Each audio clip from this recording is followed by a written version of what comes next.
Tá aparecendo o slide tela cheia, não, né? Não.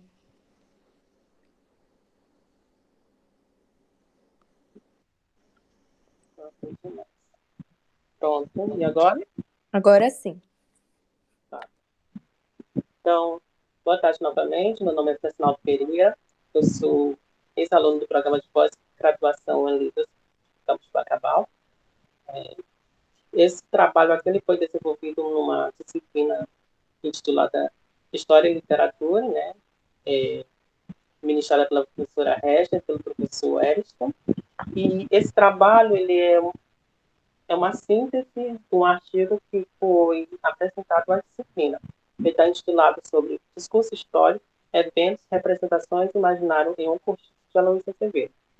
Bem, a ideia desse artigo ela é contemplar essa relação entre a história e a literatura, tendo a literatura como uma fonte histórica, né?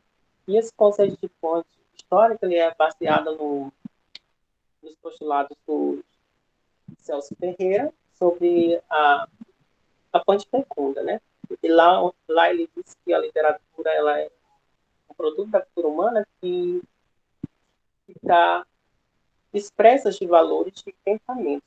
Então, se a literatura ela não pode ser vista como um, um documento histórico, ela ao menos pode ser vista através de reforçar o pensamento, as expressões em voga de uma determinada época. Então, é nessa toada que esse artigo ele vem trabalhar a obra O Cortiço, né, com essa representação histórica, tanto dos imaginários, do pensamento corrente, como de alguns eventos.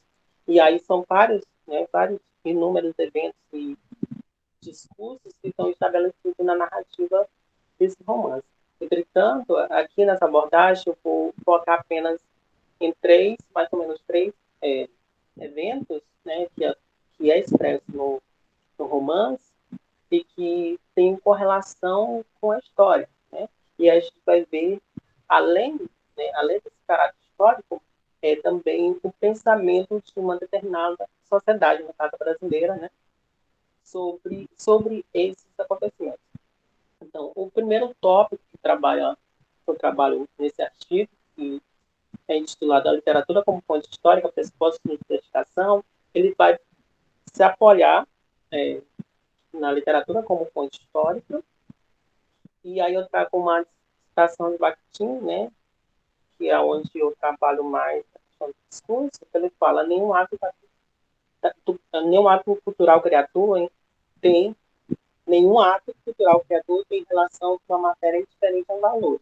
Então ele já coloca no âmbito cultural é, essa impregnação de valores sociais, ideológicos, políticos em todo ato cultural. Assim sendo, ele atua em um plano paralelo com a realidade. Assim, deve-se dizer o mesmo do ato artístico. Também ele não vive e nem se movimenta no vazio, mas na atmosfera valorizante dentro daquilo que é definido reciprocamente. Então, o ato artístico, ele também, né, ele não é indiferente a valores. Ele comporta uma série de fatores sociais, ideológicos, né? Porque o Bakhtin, o próprio Bakhtin fala que o sujeito criador é um sujeito ideológico. Então, a partir da sua consciência, são geradas, são implantadas nas suas obras concepções, ideologias, em menos ou maior grau, é claro, controlada por uma consciência artística.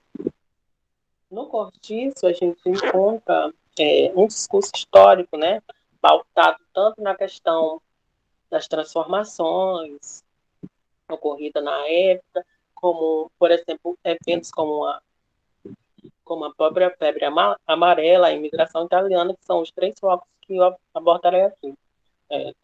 Falando também que esses artigos não visam só esses três fatores, mas outros, mas por conta do tempo, eu vou trazer para essa discussão apenas esses três fatores. Então, em transformações, crescimento e crise, a gente vai ter no discurso da narrativa um apontamento para essas transformações ocorridas durante o século XIX, né? E aí a gente tem um posicionamento autor crítico, né? Em, em relação a essas transformações.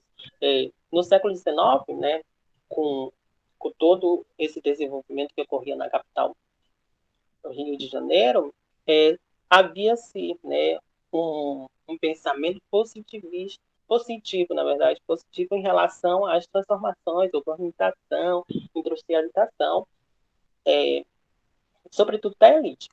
Mas o cortiço ele vai focar numa questão mais social. E por isso, essas transformações, esse crescimento, vai ser visto de uma forma crítica, vai ser visto como uma forma negativa. Porque até então, na literatura, não se via o lado negativo dessas transformações urbanas. E lá no cortiço, é, essas transformações elas vão justificar o nascimento dos cortiços, né? São moradias populares. Então, a narrativa diz o seguinte: a Rua Lavora povoava-se de um modo admirável. Construía-se mal, porém muito. Surgia chalés e casinhas da noite para o dia. Subiam os aluguéis, as propriedades dobravam de valor. Então, a gente vê que esse crescimento desordenado e desorganizado, ele suscita a necessidade de moradias populares. E ele vai justificar o nascimento dos cortiços. A narrativa vai dizer que esse crescimento desordenado cria uma crise, que é a crise habitacional, sendo que a população mais afetada é a população pobre, que são afastadas dos centros urbanos e tem de procurar moradias populares. Mais à frente, né, a gente vai ver que todas essas transformações e crescimento, ele vai refletir sobretudo na força de mão de obra. A gente tem uma grande imigração aí europeia advinda, né, de países como principalmente Itália, além de Portugal e Inglaterra, e aí a gente vai ter essa importação de imigrantes como importação de mão de obras, né? Já que o trabalho escravo ele era um trabalho que não capacitado, né? Então, segundo o Nascimento, vai dizer, uma boa parte da elite brasileira não queria que os negros assumissem os novos postos de trabalho que estavam surgindo no Brasil. A preocupação da elite era embranquecer o país com imigrantes vindos da Europa. Então, havia no pensamento corrente da época um desejo de embranquecer o país, e aí daí a exportação da mão de obra, que iria substituir a mão de obra europeia, que iria substituir a mão de obra escrava. No cortiço, os italianos, são, eles representam essa massa de mão de obra exportada. E lá, no cortiço, os italianos são os italianos. Por que os italianos? Porque eles são apresentados enquanto grupos. Isso é uma ideia de que esse grupo ele não se dispersava dentro do conjunto da massa dos tipos brasileiros, por exemplo, como a gente já encontrava português muito já desvinculado de suas fronteiras culturais. Com isso, não acontece com os italianos. Logo, uma das explicações é a recém-chegada deles e a barreira linguística. Só que, dentro do cortiço, a gente vai notar uma operação de conflitos culturais, né? E essa vinda dos italianos com mão de obra substituindo a mão de obra escrava e possivelmente postos de trabalhos brasileiros, haveria um conflito, né, entre os brasileiros e essa massa de importação de mão de obra, né? Então, segundo Kant, o romance Costiço ele é escrevido numa perspectiva brasileira. Então, o que vai aparecer em relação aos italianos é uma visão xenofóbica, tanto dos portugueses como dos brasileiros. E aí, isso vai decair, né? Vai culminar no direcionamento de uma das crises, de uma das epidemias de febre amarela, como justificativa da causalidade dessa doença, como se fosse dos italianos, uma doença exclusivamente trazida pelos italianos. Segundo a Fiocruz, o auge da transmissão e morte pela doença ocorreu entre as duas epidemias mais violentas do Rio de Janeiro, as de 1873 e 1876, que é mais ou menos o mesmo período da narrativa, né, que a narrativa do Cortiço estabelece. Segundo Franco, por volta da segunda metade do século XIX, a febre amarela já não era mais atribuída a origens divinas, como era na epidemia de 1685, mas ainda atribuída às mais disparatadas causas. Então, nessa época, o conhecimento sobre a febre amarela, ela não era... havia um nexo de causalidade que ia desde as condições meteorológicas, a miasma, que é a questão de higiene. Então, no conhecimento científico, a gente tem um leque de causalidade aí atribuído à febre amarela. Mas no cortiço, essa febre amarela ela vai estar atribuída à questão da falta de higiene. Uma relação entre as habitações coletivas populares e a insalubridade da cidade foi rapidamente detectada.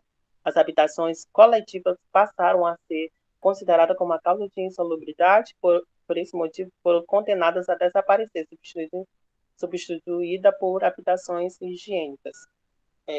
No contexto histórico, os cortiços, né, havia um discurso sobre o cortiço, sobre essa causa de insalubridade, da falta de higiene, logo foi ligada à questão da moradia popular com a febre amarela. Só que, no decorrer do romance, a Luísa Azevedo, ele subverte esse discurso, ele se nutre, na verdade, desse discurso, mas depois subverte, aonde ele vai apontar que a causa dessa insalubridade está nos italianos. Tanto é que eles são os primeiros a serem varridos, como diz a narrativa, varridos do cortiço pela febre amarela. Uma das citações decorrente a isso fala que está na voz de português Jerônimo, João Romão, e ele fala: quero isso limpo, bradava furiosamente. Está pior que um chiqueiro de porcos. Abre, tomara que a febre amarela os lamba todos, maldita raça de cacamanos. Então, essa fala, ela é direcionada aos italianos, e ela é uma fala totalmente xenofóbica, aonde o português chama os italianos de maldita raça de carcamanos. E aqui é que se concentra todo o desenvolvimento discursivo em relação à casualidade da febre amarela. Porque quando João Romão chama os italianos de maldita raça de carcamanos, ele está vinculando a um termo, né, os italianos, a um termo que era corrente na época, que era esse termo carcamanos, que significava, entre outras coisas, chamar o imigrante italiano de ladrão, que era algo atribuído aos italianos comerciantes. Só que os italianos que estão no cortiço, eles não são comerciantes. Então, o que a gente pode identificar nessa fala? Que ele está se referindo aos postos de trabalho tomados, ocupados por esses italianos, que deveriam ser de portugueses ou brasileiros. Então, a questão de ligar a febre amarela aos italianos está calcada num ressentimento que tanto a população brasileira como os portugueses eles tinham com essa importação de mão de obra. Mais à frente, aí, a gente tem a ligação, né, da febre amarela com os portugueses, com os italianos, perdão, que fala: Delporto e Pompeu foram varridos pela febre amarela e 3 outros italianos tiveram em risco de vida. Bem, dentro desse trabalho, desse apanhado geral, a gente identifica discursos, pensamentos de uma época, né, em que a transformação urbana estava toda a vapor.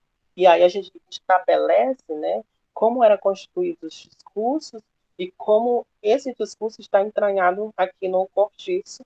E esse discurso sobre o febre amarela e imigração italiana estão vinculadas a uma ideia, uma ideologia, que é exatamente colocar o problema da causa do febre amarela, no caso nos italianos, por conta de um ressentimento da ocupação dos novos postos de trabalho que estavam surgindo na época. Tá aí aqui as nossas referências e meu muito obrigada. Agora a gente vai dar continuidade, né?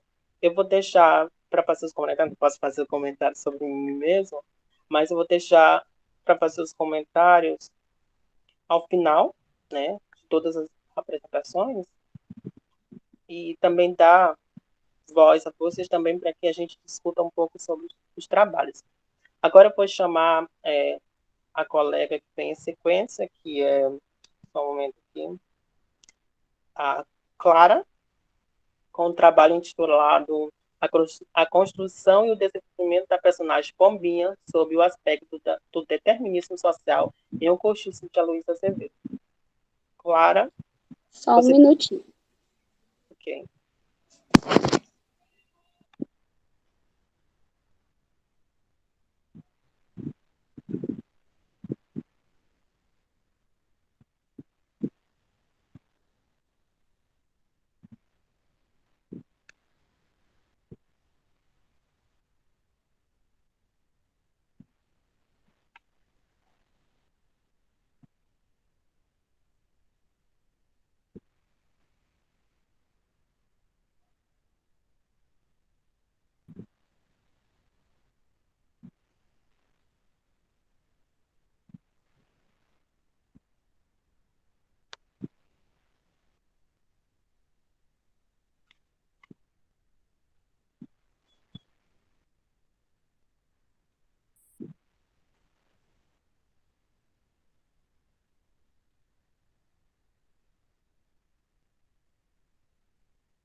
Só um minutinho.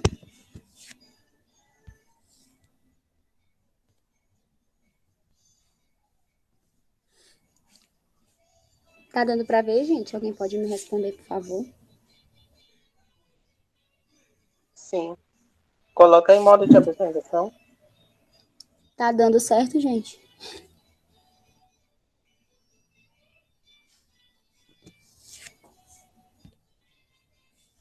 Sim, tava dando. Saiu agora.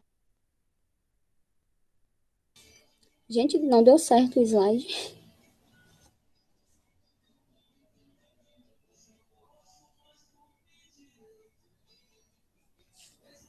Ainda não apareceu.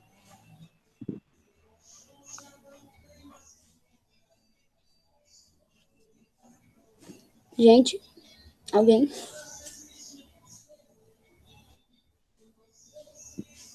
Ainda não ouvindo, apareceu aqui Clara? não. Bora.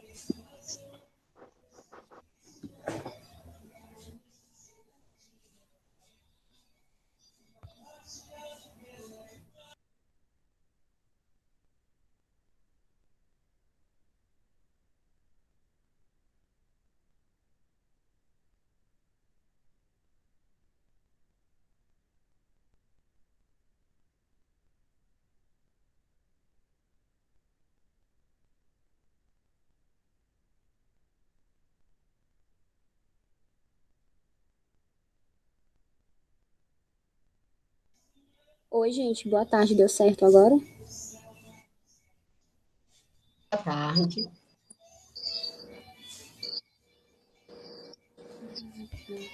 Ainda não, Clara.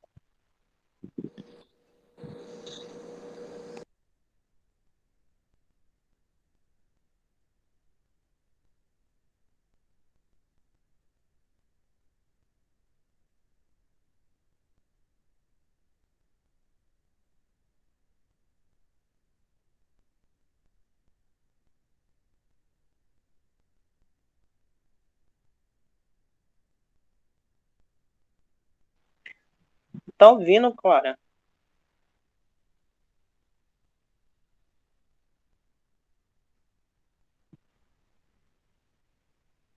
Ela não está ouvindo.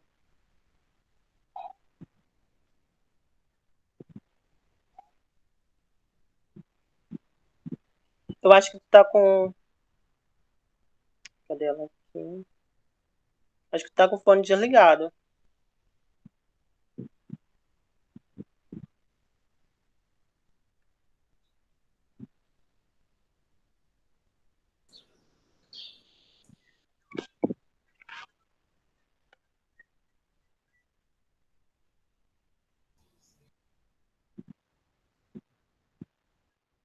Pronto, ela saiu. Acho que a gente pode continuar com o Igor até que a Clara se ajeite. Pode ser, Igor? Pode sim. Boa tarde. Deixa só eu Boa projetar tarde. aqui, rapidinho. Você me ouve bem? Sim, Igor. Sim,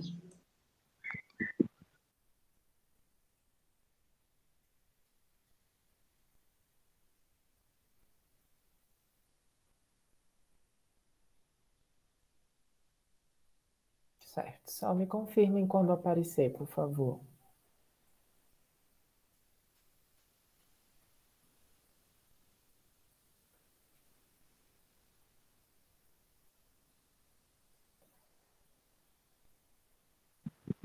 Pronto. Certo. Boa tarde, eu me chamo Igor Santos Carneiro, sou aluno da UEMA, no curso de História, e venho desenvolvendo esse trabalho com a professora a doutora Tatiana Raquel Reis Silva, também professora ali, docente da UEMA. E a gente tem trabalhado já vai fazer acho que uns 3 anos, esse próximo ano, com literatura cabo-verdiana, formação de identidade nacional e diálogos entre essa literatura cabo-verdiana e postulados científicos e também literários advindos do Brasil. Então, a gente fica trabalhando muito essa relação entre Cabo Verde e Brasil. Bom, para quem não sabe, Cabo Verde ele é um pequeno país africano, né, um arquipélago composto por 10 ilhas, e ele foi território colonial de Portugal de 1460 até 1975. Então, ele tem uma independência muito recente. O contexto da pesquisa se passa dentro do contexto de ditadura do Estado Novo Português, que é conhecida como ditadura salazarista, né, de 33 até 1974. Então, é um momento muito conturbado, né, em que o grupo que eu pesquiso, que é o grupo Claridade, em torno da revista Claridade, ele está inserido. Então, essa revista ela foi fundada em 1936, e reuniu ali diversos intelectuais cabo-verdianos em torno dela. Então, é uma revista que, quando a gente vai estudar, a gente precisa ter em mente que lá em Cabo Verde eles são cânones. Então, geralmente, você vai para o sistema de ensino, se você cresce em Cabo Verde, você obrigatoriamente precisa estudar esses caras, né? A revista Claridade ela tem 9 volumes, que vai de 1936 até 1960, só que os trechos que eu separei daqui, eles são do volume 4 e 5, ambos de 1947. Os 3 fundadores são Baltazar Lopes, o Manuel Lopes e o Jorge Barbosa, mas a revista contou com inúmeros intelectuais que também empreendiam a escrita, né? E dentro das revistas, das edições das revistas, você encontra poesias, você encontra textos em prosa, você encontra ensaios pseudocientíficos, né, que foram que o mais trouxe hoje para a apresentação. E aí, ao lado, a foto a capa da revista, a capa oficial da revista, para que vocês possam ver. Bom, o contexto nesse momento, né, a gente está falando de século XX, é um sistema colonial português que está vigente ali, né, que a gente chama na história de colonialismo tardio, e a gente também está falando muito de uma segunda metade do século XX, né, que é um momento conturbado para as potências colonialistas, porque é um momento pós-Segunda Guerra Mundial. Então, a opinião pública mundial ela está pressionando para que a Inglaterra, Portugal, a França, elas descolonizem os seus espaços, né, em África. E a França e a Inglaterra, elas vão tender a descolonizar, mas Portugal não, ele vai querer manter esses territórios. E aí, nesse momento, é interessante porque a ciência produzida aqui no Brasil, ela vai impactar, né? Ela vai ser utilizada para que Portugal consiga empreender uma prática discursiva que mantenha ou vise manter esses territórios. A gente está falando de Cabo Verde, Moçambique, Angola, São Tomé e Príncipe, né, que todos os territórios africanos ali que nesse momento são colônia de Portugal, são colônias de Portugal. E aí o Gilberto Freire, né, que é um sociólogo brasileiro, ele tem essa ideia de defesa da mestiçagem, né, era um intelectual que defendia, de certa forma, uma colonização lusitana, então ele idealizou muito essa questão, né, de uma colonização paternalista por meio de Portugal. Então é óbvio que o sistema colonial ele passa a se voltar, né, o sistema colonial português, para esse tipo de literatura científica produzida aqui. E é interessante porque no trecho ao meio eu trago uma das citações de um dos claridosos, que na verdade é do Baltasar Lopes, e ele fala, né, ele confessa ali que chegou às suas mãos um livro que era o Casagrande Senzala, que é o grande clássico aí do Gilberto Freire, né, onde ele vai, a partir de 1933, teorizar a respeito dessa questão da mestiçagem, inicialmente. E o último trecho é o trecho do próprio Freire, retirado do livro Casagrande Senzala, onde ele defende que Portugal ele tinha assim, uma singular predisposição para a colonização híbrida, e nisto explica-se grande parte do seu passado étnico, que é indefinido entre a Europa e a África. Então, mais uma vez, aí defendendo uma espécie de colonização lusitana como uma colonização diferenciada. E aí, indo para a produção da revista, né, a gente tem o Baltasar Lopes produzindo um ensaio crítico, que é uma experiência românica nos trópicos, onde ele vai falar um pouco sobre a língua cabo-verdiana, que, na verdade, os cabo-verdianos são bilíngues, então eles falam tanto português, mas, sobretudo, eles falam crioulo, que é a língua cabo-verdiana. E aí ele está defendendo que, na verdade, o crioulo, a língua cabo-verdiana, ela tem muito pouca influência de línguas que são vindas de África, mas que, na verdade, né, a maior parte da sua influência vem do português. Então, ele está negando uma certa influência africana na língua, ao mesmo tempo em que ele relaciona a própria língua a esse processo de mestiçagem, né? Ou seja, o que veio de África e misturou com o português, que formou uma língua, né? Então, isso começa no próprio idioma que é falado, né? E, obviamente, vai também impactar na relação entre essas pessoas. No trecho ao meio, ele chama a atenção, né, para o Brasil, e ele fala que o Brasil também não tem muita influência afro-negra na língua, não tem muita influência africana no português que aqui é falado, que na verdade isso não procede, nosso português tem muita influência, assim, não só de línguas africanas, mas de línguas indígenas nativos aqui nas Américas, mas ele vai negando isso ao mesmo tempo em que ele mais uma vez traz o Gilberto Freire para o debate, falando sobre mestiçagem, né? Então ele fala que o Gilberto Freire ele sustenta que todo brasileiro, mesmo alvo de cabelos louros, traz na alma, senão também o sangue, a marca ou a pinta do negro. Então ele está relacionando a esse processo de mestiçagem, elencando o Brasil como um grande exemplo disso, e é óbvio que o Brasil vai influenciar, porque é sempre aquele irmão, né, que também foi colonizado por Portugal, né? Então o Brasil é o espelho, né? E aí, no último trecho, ele fala que em Cabo Verde tem uma espécie de democracia social que possibilita um contato permanente entre o povo instruído e o povo letrado, e ainda crescer a chamada mobilidade vertical. Ele está defendendo necessariamente que em Cabo Verde você consegue, não há muita diferença social, sabe? É meio que uma democracia, que é muito uma ideia de Gilberto Freire também, que não implica muito se você é negro, se você é branco, né, o que importa são suas posses, né? Então, mais ou menos o que a gente vai ver um pouco mais à frente.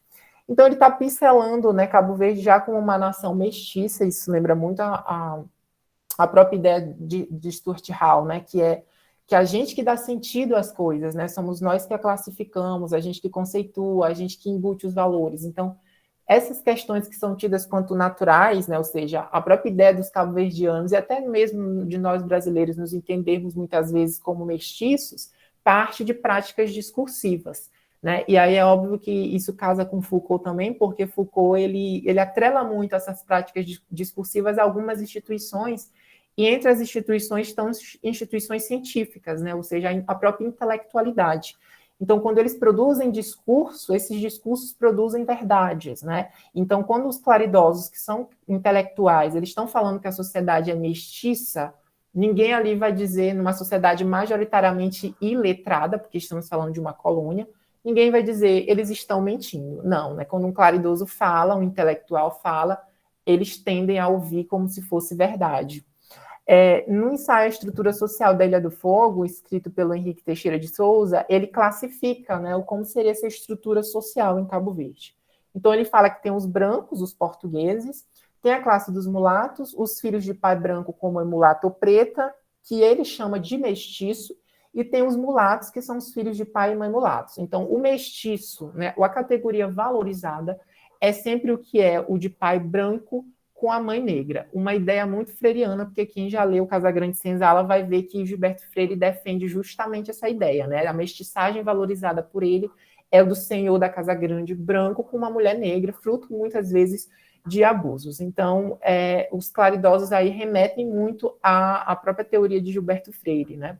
E aí ele fala que em Cabo Verde também os mestiços e mulatos, eles podem passar a categoria social de brancos e vice-versa, consoante as suas possibilidades econômicas ou sociais. Então, o que ele está defendendo?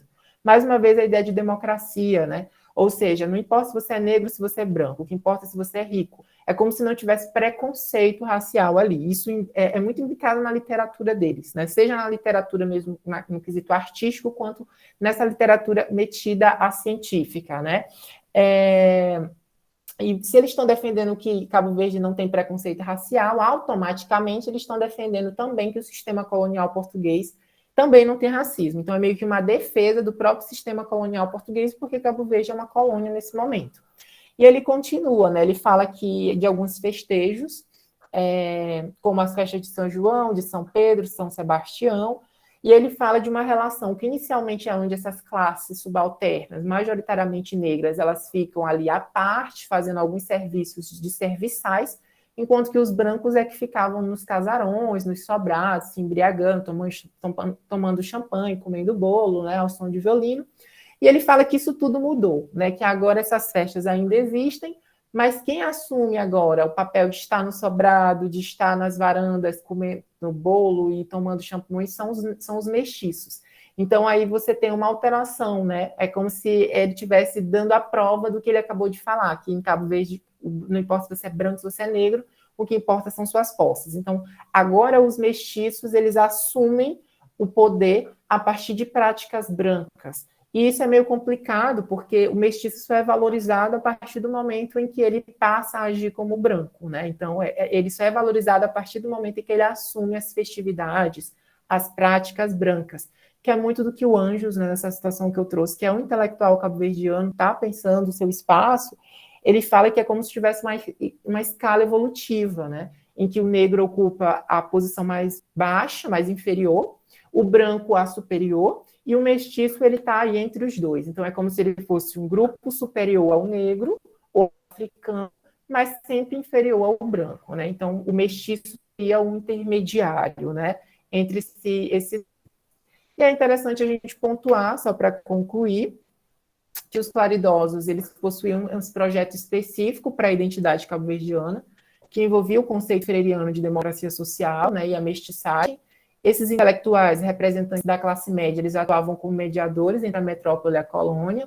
Eles exerciam um grau relevante de influência na localidade, sobretudo pela instrução acadêmica, e eles desejavam status diferenciado para Cabo Verde, em detrimento das demais colônias de África. Então, o que eles estavam tentando dizer era: Cabo Verde é um povo mestiço. Nós não somos inferiores, como os africanos, porque somos mestiços. A gente se aproxima mais do branco. Então, é como se Cabo Verde fosse o que Portugal queria, né? Que era aquela ideia de que a sua colonização ela desenvolvia os espaços antes incivilizados, e nesse sentido a mestiçagem seria o seu principal foco de desenvolvimento.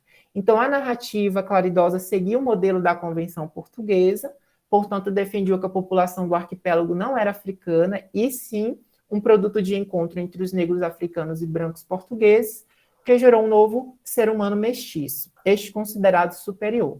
A sociedade brasileira parece ter sido um modelo ideal a ser almejado pelos claridosos. Eu agradeço a atenção, essas são as minhas referências, e é isto. Obrigado, Igor. Excelente trabalho. Clara? Eu vou tentar mais uma. Ok. Vou tentar projetar pelo tablet e entrar na chamada pelo celular mesmo, normal, ver se vai dar certo agora.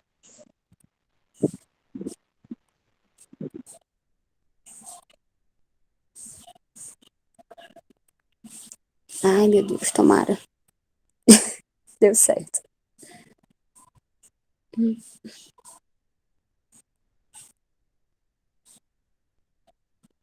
Bom, Pronto. gente, boa tarde. Estão me ouvindo, né, agora? Sim, sim. Muito bom. Então, eu vou apresentar o meu trabalho, né, que tem por título A Construção e o Desenvolvimento da Personagem Pombinha sobre o aspecto do determinismo social na obra O Cortiço de Aloysio Azevedo. Então, é, onde é possível encontrar aspectos do determinismo na personagem Pombinha na obra O Cortiço. Então, em si, não apenas na personagem, né, mas na obra por completo, a gente vê bem visível essa característica do determinismo social lá no século XIX, nessa obra basicamente completa, né? Sobre o contexto histórico-social, no século XIX surgia lá na Europa um movimento chamado naturalismo. Essa nova forma de pensar a literatura, e esse novo movimento literário tinha um objetivo que era descrever a realidade em uma linguagem mais direta, ou seja, como nós chamamos, a verdade nua e crua. E tinha a intenção de mostrar os aspectos negativos da humanidade e também o lado ruim das pessoas. Essa obra ela foi publicada em 1890, e assim como os naturalistas lá da Europa, o Aloysio ele também pensava que o meio em que os indivíduos vivem determinava sobre os seus comportamentos na vida, no geral. A mulher brasileira no século XIX. A condição da mulher brasileira também no século XIX ainda era aquela bem antiga, né, baseada nos afazeres de casa, sendo domésticas, né, cuidando da família, lavar, passar, cozinhar. E as mulheres que queriam se envolver em outros assuntos, né, elas eram vistas como fora do padrão. Aí, Pombinha, uma rosa e um lamaçal. Sobre a personagem, é, que a gente tem que considerar é que ela é pura, né? Aí a personagem ela vai se mudar para o cortiço junto com a sua mãe após a morte do pai. Na obra ela é tratada como beleza angelical, linda e também muito correta. A Pombinha ela era muito querida lá no cortiço porque ela era a única que era alfabetizada e com isso ela lia e escrevia as cartas para os moradores, né? Eles queriam mandar uma carta para a esposa, para a namorada, aí sempre pedia para a Pombinha escrever ou então ler quando eles recebiam. A Pombinha ela tinha um noivo que ela não podia ter casado ainda com esse rapaz porque ela não havia tido a menstruação, né? A Pombinha também era religiosa, desculpa. Ela, nesse contexto, pode ser considerada, né, como eu citei, uma rosa e um lamaçal, pois ela era a única que era diferenciada lá no cortiço. Ela era totalmente o oposto daquelas pessoas que viviam no cortiço. E a responsável pela decadência da Pombinha é a sua madrinha, a Leonie. Na obra, a Leonie ela é uma prostituta muito rica que enchia a Pombinha de presentes. E a Leonie, certo dia, foi visitar a Pombinha e sua mãe. E aí, lá ela convidou, vão lá na minha casa. Aí, assim elas foram, né? A Pombinha e a sua mãe. E lá, a Leonie deu vinho para elas, a mãe delas ficou bêbada e dormiu. E durante esse tempo que ela dormia, ela abusou da Pombinha. Depois dessa relação que elas tiveram,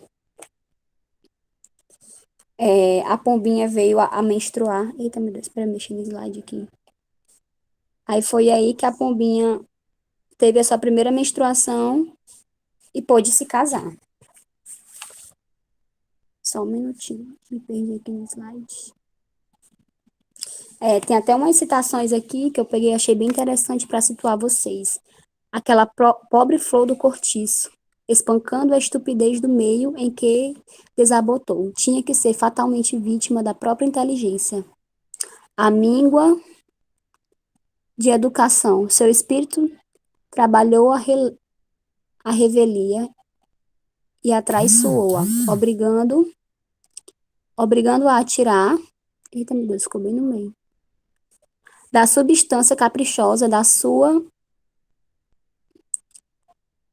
fantasia de moça ignorante e viva, explicando de tudo que lhe não ensinaram a ver e sentir. Essa citação que está lá no livro do Aloísio, aqui está falando basicamente que ela era pura, ela era tão pura e ela era tão estudada e inteligente que ao mesmo tempo ela foi burra de ter passado por essa situação, né, que ela passou com a Leonie. E aqui já é outra citação, e na sua alma enfermiça e aleijada, no seu espírito rebelde de flor mimosa e peregrina, criada num murtúrio violenta e infeliz. A moça pressentiu bem claro que nunca daria de si ao marido, que nunca o respeitaria, sinceramente como a um ser superior por quem lhe damos a vida. Não, o amaria de certo, porque o Costa eram como os outros, passivos e resignados. Ela está falando aqui já no final, o autor já está falando depois que ela teve a relação com a Leonie, ela nunca mais conseguiu ser aquela mesma pessoa, ou seja, ela foi influenciada pelo meio. Aí depois a Pombinha vai se casar, vai se tornar infiel e por fim ela larga o marido e vai viver com a prostituta Leonie. Bom, a Pombinha em si, ela é esse retrato claro do determinismo. Antes de morar no cortiço, ela era pura, porque ela era de uma família boa, e após o pai dela morrer, elas ficaram ruins de condição e tiveram que viver no cortiço junto com outras pessoas de vários tipos, prostitutas, pedreiro, entre outras. E a convivência dessa menina com aquele meio influenciou diretamente a Pombinha e ela cedeu à influência do meio. Bom, essas são as minhas referências e muito obrigada, gente. Muito bem. Obrigado, Clara. Parabéns pelo trabalho. Agora, eu gostaria de perguntar se o Marcelo está na sala. Marcelo Ari.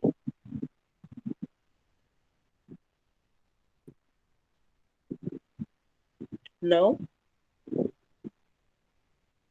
Acho que não. Então a gente passa, Não, professor. Marcelo não está na sala, não. então a gente passa para a apresentação seguinte, que é da Luzia, Certo. certo? Vocês me ouvem? Sim, muito bem. Então, boa tarde a todos e a todas. Estou só tentando tirar aqui, viu? Rapidinho. Eu sou Luzia, sou aluna do programa de pós-graduação em Memória e Linguagem e Sociedade da Universidade Estadual do Sudoeste da Bahia. Na atual conjuntura, sou doutoranda e sou orientada pelo professor doutor Marcelo Moreira, que, além de ser professor do Departamento de Estudos Linguísticos e Literários, ele também o é desse mesmo programa de pós-graduação. Então, eu peço desculpas a vocês, porque eu vou encetar uma leitura da minha comunicação. Eu não tenho, assim, muita intimidade com a tecnologia e fiquei com medo de, como se diz, ficar mais nervosa ainda, caso não desse certo a minha apresentação. Então, eu optei pela leitura, vou procurar situá-los direitinho para que vocês possam, como se diz, situarem no texto. Então, o meu texto é intitulado Por uma Natureza Sociológica da Memória, análise do poema Profundamente, de Manuel Bandeira, à luz da teoria da memória coletiva, de Maurício Halbach.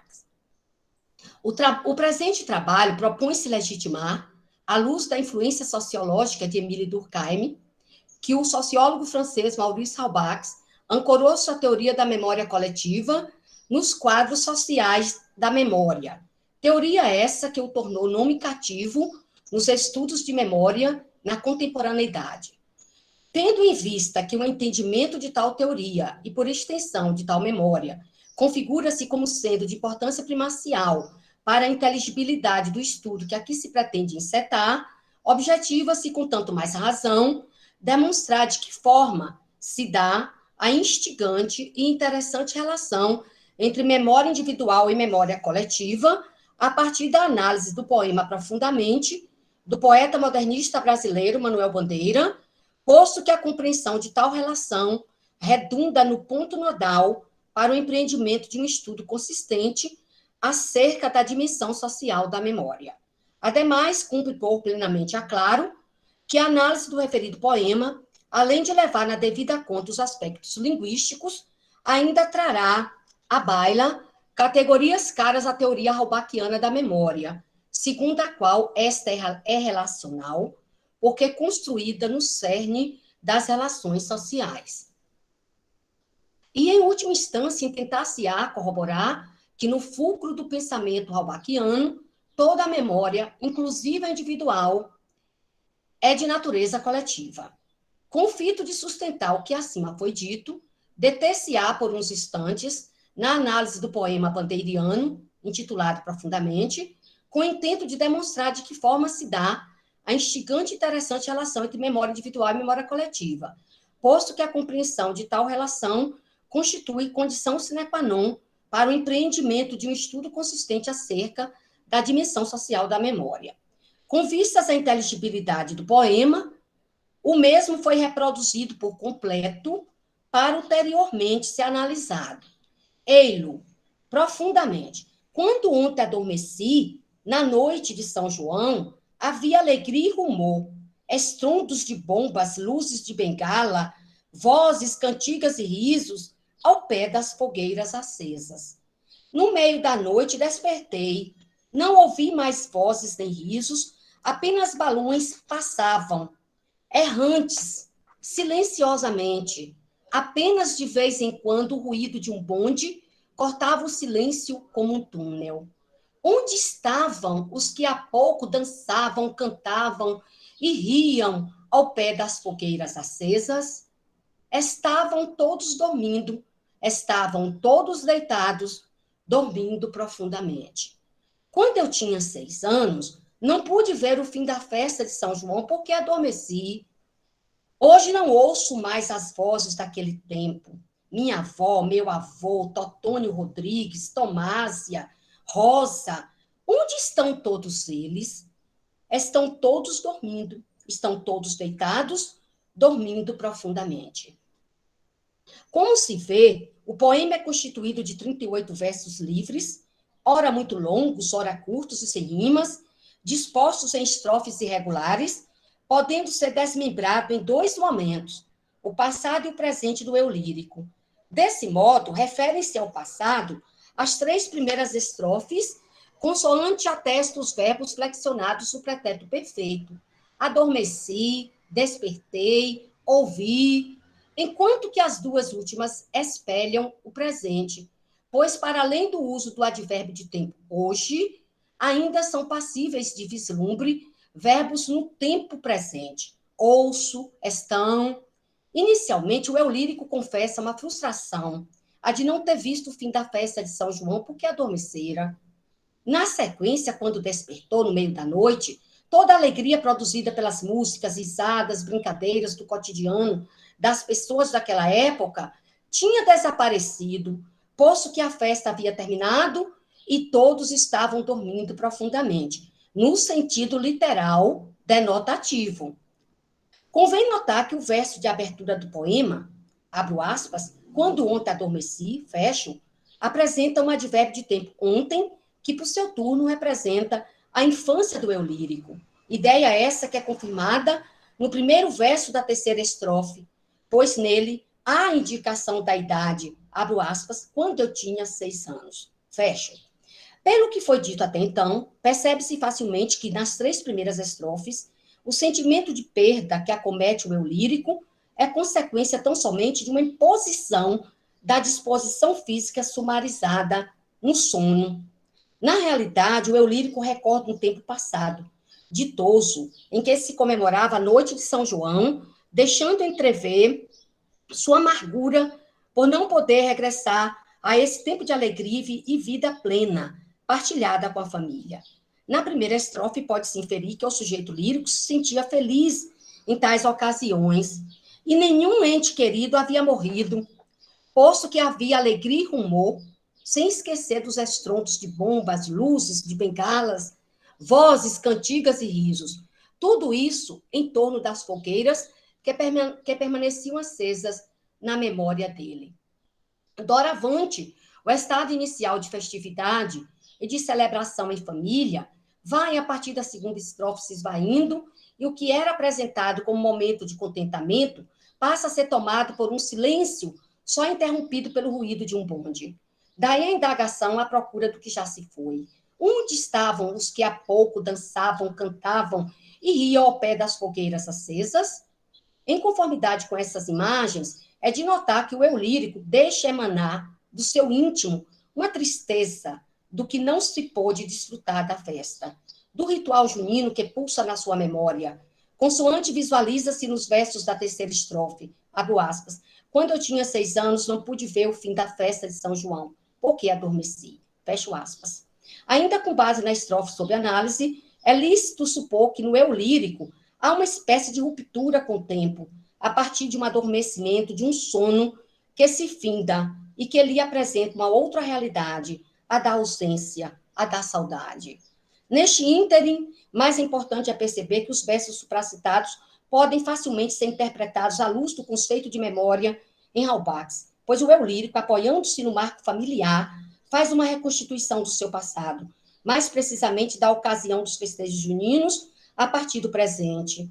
Sem dificuldade, nota-se que é por meio da integração no tecido das relações familiares que o sujeito poético recorda, corrobora o exposto às lúcidas palavras de Halbach. Abro aspas, nossas lembranças permanecem coletivas e nos são lembradas por outros, ainda que se trate de eventos em que somente nós estivemos envolvidos e objetos que somente nós vimos. Isso acontece porque jamais estamos sós. Não é preciso que os outros estejam presentes, materialmente distintos de nós, porque sempre levamos conosco e em nós certa quantidade de pessoas que não se confundem. Halbach, 2006, página 30. O trecho acima, extratado da obra A Memória Coletiva, vai ao encontro do poema de Manuel Bandeira, Ora sobre Análise, pelo fato de o sujeito poético, ancorado no marco familiar, fazer um esforço inteligível de recordação do dia em que festejavam a noite de São João. Os familiares ficavam felizes nessas ocasiões, e mesmo não estando material e sensivelmente presentes, em razão da morte, ajudam-no a recordar. No instante em que recorda, o eu lírico volta-se para eles, entra no grupo do qual continua a fazer parte e experimenta ainda a sua influência, encontrando em si muitas ideias comuns aos membros da família. Sob essa perspectiva, pode-se dizer que a família, no poema, aparece como um marco, que é abstrato, estruturas de pensamento, de valores, e também como um grupo que diz respeito a experiências, o que foi vivido de fato. A tradição de se comemorar as festas juninas na família do eu lírico é uma atestação da presença do marco familiar, sem perder de vista que a reconstituição da vivência dessas ocasiões corresponde à memória do grupo. O sujeito poético, portanto, está sozinho apenas em aparência, pois os seus pensamentos e seus atos se explicam por sua natureza de ser social e por estar fechado em um grupo, o quadro de referências da família. Com relação a isso, poder-se redarguir que a representação do tempo da comemoração dos festejos juninos foi evocada pela memória individual, mas Halbach, 2006, alerta que mesmo as lembranças mais pessoais reaparecem em função de muitas séries de pensamentos coletivos emaranhados. A memória individual, cito Halbach, não está inteiramente isolada e fechada. Para evocar seu próprio passado, em geral, a pessoa precisa recorrer às lembranças de outras e se transporta a pontos de referência que existem fora de si, determinados pela sociedade. Halbach, 2006, página 72. Como se vê, o excerto assim tratado só legitima a ideia de que a memória é de cunho social. Na realidade, a memória individual e a coletiva não são excludentes. Todavia, é importante elucidar que é o indivíduo que possui o coletivo, e não o contrário, sendo que, em última instância, quem determina é o coletivo. Paralelamente a isso, não se pode falar em acúmulo de memórias, mas tão somente em reconstituição. Reconstituição essa que jamais será tal qual aconteceu. É uma aproximação. Reconstituir, nesse caso, não significa reencontrar, mas reconstruir. Daí a frustração do eu poético em razão de não poder mais recuperar o seu passado infante com vozes, cantigas e risos ao pé das fogueiras acesas. Sabendo-se que o tempo assume papel decisivo na construção do poema bandeiriano, sob análise, não se pode furtar de dizer que os versos constitutivos das 3 primeiras estrofes, pelo fato de neles visualizar-se um mergulho profundo do eu lírico, no pretérito, com o fito de reviver um São João, que imprimiu na infância dele os retratos de familiares e amigos que, no espaço sagrado de sua memória, abro aspas, estavam todos dormindo, estavam todos deitados, dormindo profundamente, fecho aspas. São particularmente interessantes para tratar da teoria da memória coletiva, pois, como mencionado anteriormente, o passado não pode ser reencontrado tal qual aconteceu, mas apenas reconstituído a partir do presente. Daí o sujeito poético exprimir sua angústia pela ausência das pessoas queridas que povoaram sua infância aventurosa e que agora nada mais são do que recordação. No segundo momento do poema, constituído pelas 2 últimas estrofes, ilustrativas do tempo presente, o sentimento de perda é reiterado e ampliado. Hoje, citando as estrofes, hoje não ouço mais as vozes daquele tempo. Minha avó, meu avô, Totônio Rodrigues, Tomásia, Rosa, onde estão todos eles? Estão todos dormindo, estão todos deitados, dormindo profundamente. Como facilmente se percebe no momento presente, hoje não ouço mais as vozes daquele tempo, a frustração do eu lírico não é causada pelo sono, mas pela morte. Haja vista que todos os amigos e familiares dele estão todos dormindo, estão todos deitados, dormindo profundamente, no sentido conotativo. Ainda com base no poema bandeiriano sob análise, é curioso observar que a 4ª estrofe não vem separada das anteriores por um ponto final, fato esse que adquire um significado expressivo, dado que o advérbio de tempo hoje, que principia a referendada estrofe, não institui a mudança temporal esperada. Pelo contrário, a ausência do sinal de pontuação em foco, na estrofe anterior, nada mais faz do que integrar o passado ao presente, enlaçando ontem, quando eu tinha 6 anos, ao hoje. Soma-se a isso que a ausência do ponto final não demarca nem divide o poema em 2 blocos semânticos, posto que o sentimento de perda une o passado ao presente, indiferente às sucessivas etapas da vida, e o sentimento de frustração é a marca indelével do eu lírico. Sob esse viés, perder o fim da festa na infância possivelmente fosse para ele uma aprendizagem para suportar as perdas impostas pela morte. Nesse diapasão, o sujeito poético presentifica o passado, embaçando o presente que para ele é um tempo de ausência, perda, vazio, solidão, isto é, sem sentido e triste. Neste contexto, desponta a importância da recordação, termo que etimologicamente significa trazer novamente ao coração. O prefixo ré designa uma repetição, uma intensificação da palavra que o segue, cordis, do latim coração. Para além da recordação, acrescenta-se que o espaço é igualmente importante na rememoração, pois o sujeito da enunciação, ao reportar a Rua Recife, notadamente a Rua da União, torna patente que não houve mais a voz dos seus familiares e amigos, os quais compunham o grupo do qual ele fazia parte, dando assim prova cabal e coerente do seu pertencimento coletivo, abro aspas, hoje não ouço mais as vozes daquele tempo, fecho. Desse modo, ao perguntar por essas vozes inaudíveis, citando entes queridos, quais sejam avó, avô, Totônio Rodrigues, Tomásia, Rosa, o sujeito poético, em virtude da confluência dos tempos passado e presente, depara com a saudade do passado, identificada pelas vozes de um tempo remoto, possivelmente encarcerado na memória dos 6 anos de idade. Daí, Halbach, 2006, chamar a nossa atenção para o fato de que não há memória coletiva que não aconteça em um espaço especial. Ora, o espaço é uma realidade que dura. Nossas impressões se sucedem umas às outras. Nada permanece em nosso espírito e não compreenderíamos que seja possível retomar o passado se ele não estivesse conservado no ambiente material que nos circunda.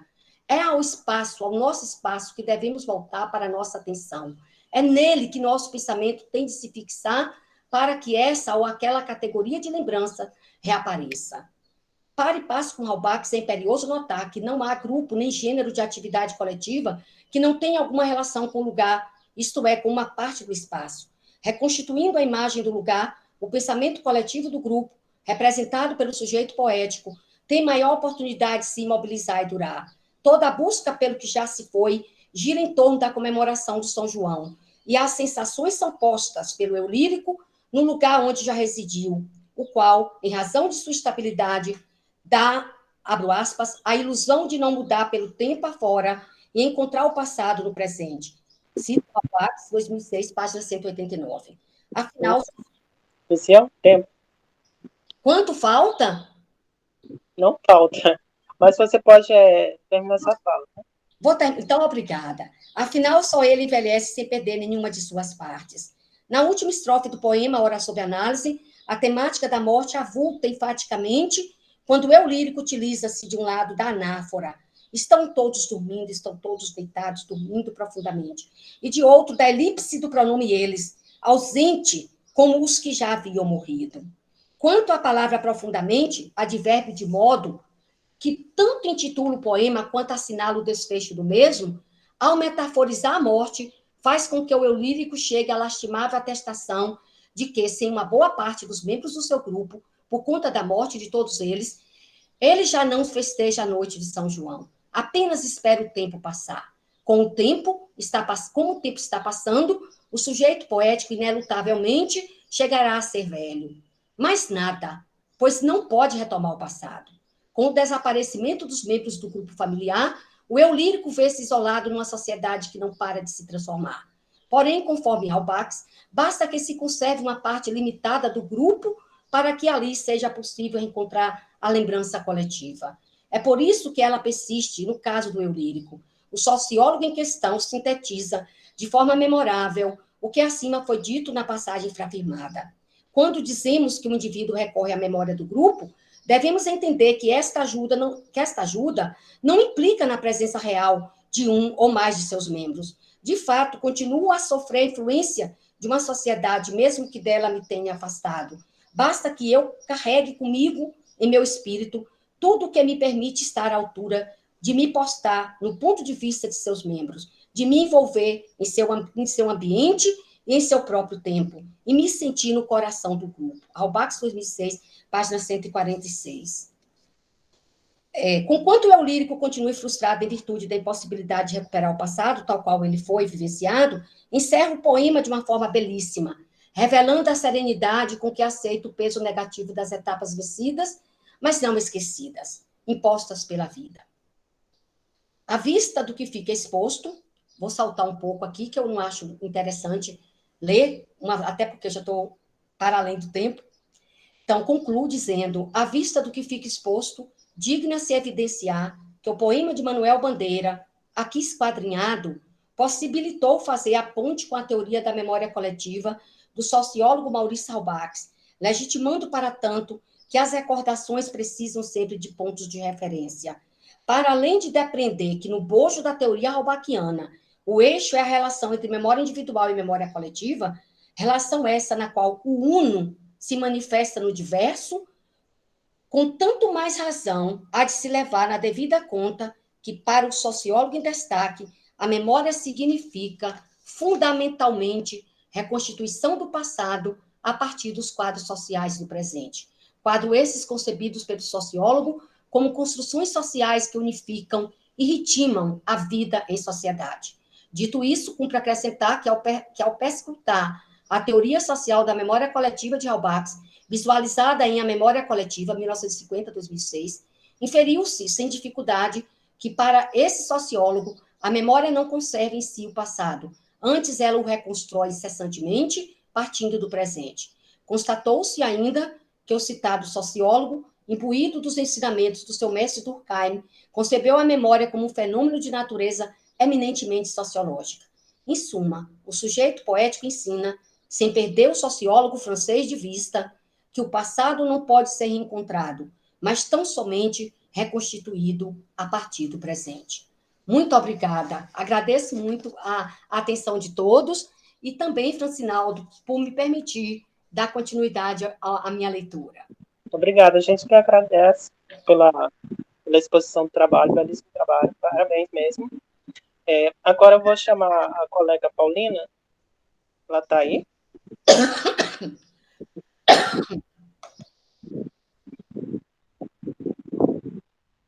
Paulina?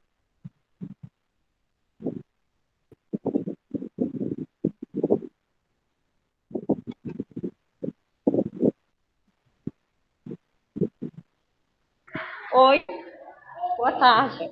Boa tarde. Você já pode iniciar sua apresentação, tá? Você tem entre 10 a 15 minutos para fazer sua exposição, tá? Só um minutinho. Tudo bem.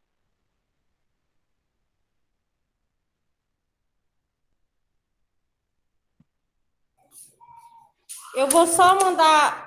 Se tem mais alguém para apresentar, porque ele falou que ia ser a última, eu estou um pouco ainda.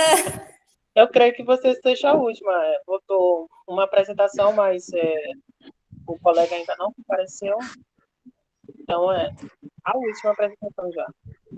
Tá, só um minutinho. Eu vou mandar bem aqui o slide para a pessoa que eu conversei ontem. Eu não sei quem é, você está aqui. Eu acho que é eu. Então, Então vai dar certo.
Oi, gente, desculpa os transtornos.